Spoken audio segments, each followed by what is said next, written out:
Hello and welcome.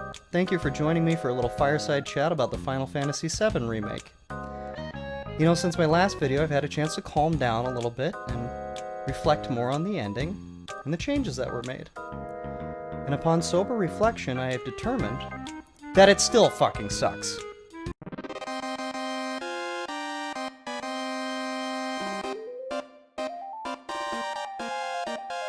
The original story was perfectly fine, and that's all you had to deliver. That's what we wanted. We didn't want something different. Expanded? Sure. I can't stress that enough. Some subtle changes? Sure. Fundamentally changing the plot and giving us all the middle finger just to be smart and edgy is fucking ridiculous. They marketed this as a remake. It says Final Fantasy VII Remake on the cover. That's what they advertised it as. You set the expectations, Square Enix, not us. You told us it was going to be one thing, and then you intentionally delivered another and trolled us. What's the point? What is to gain from that? Don't call it the remake. Call it a reboot. Call it a reimagining. Don't fucking call it the Final Fantasy VII Remake. You know, the people that are defending it are probably the same people that defend The Last Jedi. I can't stress enough that I don't have a problem with change in general. Sephiroth appearing in the first part, perfectly fine with that. No issue there. They needed to do that. That was the type of a good change. Expansion, if you will. The expansion of Avalanche, good stuff. I could even imagine a scenario where I'm fine with Aerith not dying. If it's justified and it makes sense and it's consistent with the world that it's building. What they're really doing is making a 50-hour game to justify the fact that they're going to completely change it in part 2 and beyond. Was that really necessary? I mean, if you're gonna change it, just change it. You don't need to come up with some convoluted bullshit ghost alternate timeline, alternate universe kind of crap. Just slightly change the story. You want to keep Aerith alive? Keep Aerith alive. It's immersion breaking. It takes us out of the moment. It makes us think about the developers and where they're going with it, rather than what's happening in a particular scene. It destroys any tension that you're building. What's the point of building tension and drama over tens of hours, only to lift your leg and pee all over it? You know, it really hurts because it diminishes and tarnishes an otherwise nearly perfect experience. A beautiful recreation. The environments, the details, the expanded stories, the music, my God, it was so well crafted and lovingly crafted, and like a love letter to the fan base, but you've turned it into an FU to the fan base. In that regard, it reminds me a little bit of Mass Effect 3. That was another one of those games where people commonly said it was good for 95% of it until the last 20 minutes or whatever. And I tend to agree. This was good until the last hour or so. Okay, no, you're fighting Destiny. You're fighting Destiny with a capital D. You are fighting future versions of yourselves, arguably. And you have a one-on-one fight with Sephiroth in the first game without really setting it up. Because if you're not familiar with the story, you really don't know who he is. Square Enix desperately needed to knock it out of the park with this one. And they almost hit a home run. I mean, it was flying over the wall, and then a big gust of wind knocked it down right into the outfielder's glove. They shit the bed immensely on this one. They didn't have to do this. They could have just done what the vast majority of people wanted and revive the franchise and bring the fantasy and that spirit back to the series. You know, it doesn't appeal to old school fans because we're all pissed about the changes.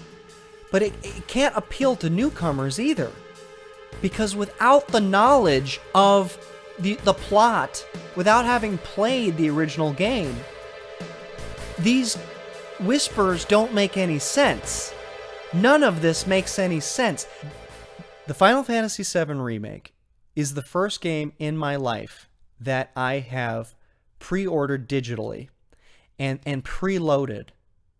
And I was there at 11 p.m., 12 a.m. Eastern, on the 9th of April, and I watched that fucking clock tick down to 0, and then it loaded. And the chills, I let the crystal theme play through its entirety. I hit new game and enjoyed that opening cutscene, which was expanded from the demo that I had played the shit out of, so it was nice to have some new stuff. But I'd never been more excited about a game like that. And the feeling washing over me as I'm playing the game for the first time with my cat on my lap in my basement, reminding me of 23 years ago and the cat I had at that time playing it in my old basement, and the connection that I had to the original. The feeling of happiness and joy and excitement could not have been greater. It ended where the original Midgar section was going to be, what they said, what should have been the ending. And I'm sitting there thinking, okay, what's this chapter 18? What's this portal? Is it going to get us to New Game Plus, or how does this work? And I turned it off. I literally shut the console off. Maybe a week later, I forced myself to replay that part and play through the ending. And none of the joy was there. The hearing One Winged Angel was not satisfying. None of it was satisfying and gratifying. And the feeling of joy that I had when I first started playing was the absolute inverse when I got to the end of it. I felt cold and hollow. I felt empty. I felt like I had been abandoned by my favorite game of all time. Final Fantasy VII is an important game for a lot of people. I know it's incredibly important for me. I know it's a stupid game. Games weren't stupid anymore. If you're going to take that attitude, then why play anything? Why get passionate about anything? People care so much about this because it was so important to their life. It developed people's spirituality, people's outlook on life, their views toward the environment, corporations, good and evil, ends justifying the means, that kind of stuff. It has a deep meaning to people. So when you shit on it, when the very developers who made the game we love so much completely take a dump all over the game that we love so much, this is why we're so mad. This is why it hurts so much. This is why I was compelled for the first time in my life to start making YouTube videos and rant and rave to strangers on the internet about it. I don't know. It just... I'm watching the clips of the game that play during the credits, and I'm like, instead of feeling like, oh yeah, I remember that. Oh, that was an awesome part of the game. I can't wait to play this. I'm like, does any of that mean anything? Because does anything mean anything anymore? Because we've got parallel universes, alternate timelines, characters with knowledge of the plot. Does anything mean anything anymore? This was an entirely pointless, worthless, unnecessary intentional trolling of the fan base. I don't understand why they did it. I don't know what compelled them to do that. I don't know what they hope to gain from it. But I'll tell you, the people that are pissed off like me about this, we're not the problem. You people defending it are the problem. You are the ones that are enabling this shit, that are justifying it. You are lowering your standards. You are inviting this kind of stuff in the future. I'm mad as hell, and I'm not going to take it anymore.